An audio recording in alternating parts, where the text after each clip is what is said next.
Page संख्या 105 OP शुक्लाभ्यास speed. यश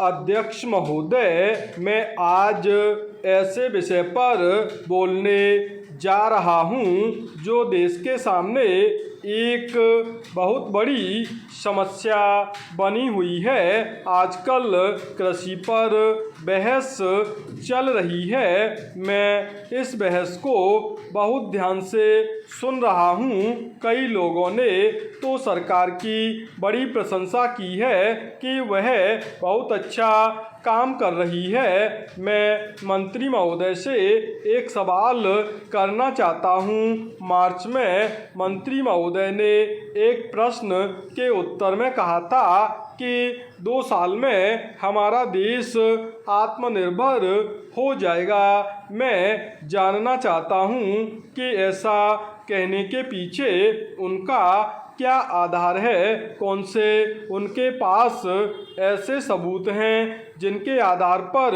उन्होंने इस प्रकार की घोषणा की है। मैं चाहता हूँ कि जब वे उत्तर दें तो इस बात की चर्चा अवश्य करें। पैरा।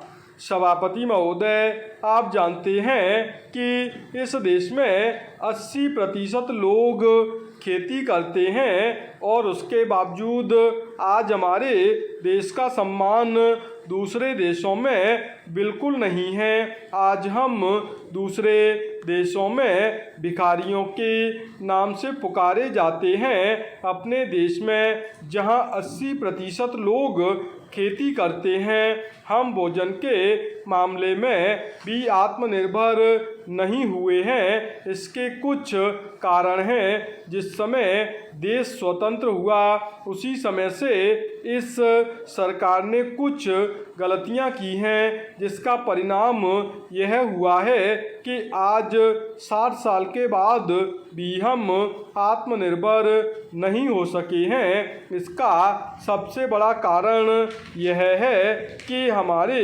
देश में पहला स्थान खेती को न देकर उद्योगों को दिया गया है। उद्योग हमारे देश के लोगों की जीविका का मुख्य साधन नहीं हो सकते हैं। भोजन की समस्या के हल के लिए जिन वस्तुओं की आवश्यकता है उसकी ओर हमें ध्यान देना चाहिए। सबसे पहले पानी की आवश्यकता है। मैं समझता हूँ कि देश में सिंचाई पर अधिक जोर दिया जाना चाहिए और सिंचाई तथा खाद्य मंत्री एक होना चाहिए। यह सभी चाहते हैं। पानी के बाद खेती के लिए खाद भी आवश्यक है। खाद का स्थान दूसरा हो सकता है। आज देश में खाद की बात बहुत जोर देकर कही जाती है। यह कहा जाता है कि उपज को बढ़ाने के लिए खाद की आवश्यकता है। बिना खाद के उपज बढ़ ही नहीं सकती है। किंतु खाद कहाँ तक उपज को बढ़ा सकेगी, यह सोचने की बात है।